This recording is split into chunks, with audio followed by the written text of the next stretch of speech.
चांद ने कहा, चांदनी गा रहा था। अंग्रेजी में कहती हूँ कि आई लव यू। क्या आप जानते हैं कि एक ऐसी अभिनेत्री जिसने 70 और 80 के दशक में बॉलीवुड की सोच ही बदल दी, जिसने ग्लैमर को एक नई पहचान दी, लेकिन उसी चमक दमक के पीछे उनकी निजी जिंदगी दर्द, संघर्ष और विवादों से भरी रही। आज हम बात करेंगे बॉलीवुड की सदाबहार अभिनेत्री ज़ीनत अमान की। इस वीडियो में जानेंगे उनका बचपन, फिल्मी सफर, सुपरहिट फिल्में, प्यार, शादी, विवाद, मुश्किल दौर और आज वह क्या कर रही हैं। इसलिए वीडियो को आखिर तक जरूर देखें।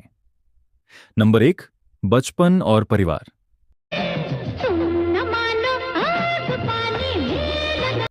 ज़ीनत अमान का जन्म 19 नवंबर 1951 को जर्मनी के शहर बॉन में हुआ था। उनके पिता अमानुल्लाह खान एक प्रसिद्ध पटकथा लेखक थे, जिन्होंने मुगल-ए-आज़म और पाकीज़ा जैसी फिल्मों की कहानी और पटकथा लेखन में योगदान दिया था। उनकी माता वर्धिनी शारवाचर थीं, जो बाद में एक जर्मन व्यक्ति हेंज से विवाह कर जर्मनी चली गईं। ज़ीनत जब केवल 13 वर्ष की थीं, तब उनके पिता का निधन हो गया था। इसके बाद उन्होंने अपनी शुरुआती पढ़ाई मुंबई में पूरी की और आगे की पढ़ाई के लिए अमेरिका के यूनिवर्सिटी ऑफ साउथर्न कैलिफोर्निया भी गईं। हालांकि उन्होंने अपनी डिग्री पूरी नहीं की। नंबर 2, मॉडलिंग से फिल्मों तक का सफर। जिसका मुझे था इंतजार। भारत लौटने के बाद ज़ीनत ने पत्रकारिता और मॉडलिंग में काम शुरू किया। साल 1970 में उन्होंने मिस एशिया पैसिफिक इंटरनेशनल का खिताब जीतकर इतिहास रच दिया। वह यह उपलब्धि हासिल करने वाली पहली भारतीय महिला बनी। पन्ना की तमन्ना है कि हीरा मुझे मिले। यहीं से बॉलीवुड के दरवाजे उनके लिए खुल गए। उनकी पहली फिल्म द ईविल विदिन थी, जबकि हिंदी फिल्मों में शुरुआती फिल्में हलचल और हंगामा रहीं, लेकिन उन्हें पहचान नहीं मिली। नंबर 3, कैरियर का सबसे बड़ा मोड़। साल 1971 में फिल्म हरे रामा हरे कृष्णा ने उनकी किस्मत बदल दी। इस फिल्म में उन्होंने जैनीस का किरदार निभाया, जो दर्शकों को बेहद पसंद आया। फिल्म का मशहूर गीत दम मारो दम आज भी लोगों की जुबान पर है।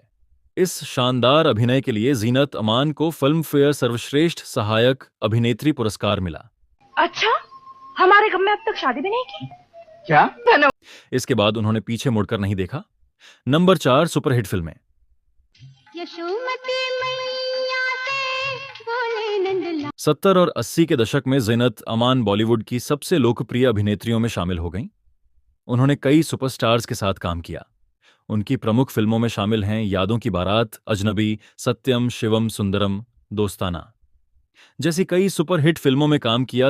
सत्यम शिवम सुंदरम। ज़ीनत अमान उस दौर की पहली ऐसी अभिनेत्रियों में मानी जाती हैं जिन्होंने आधुनिक, आत्मविश्वासी और स्वतंत्र महिला की छवि को बड़े पर्दे पर लोकप्रिय बनाया। नंबर 5, निजी जिंदगी।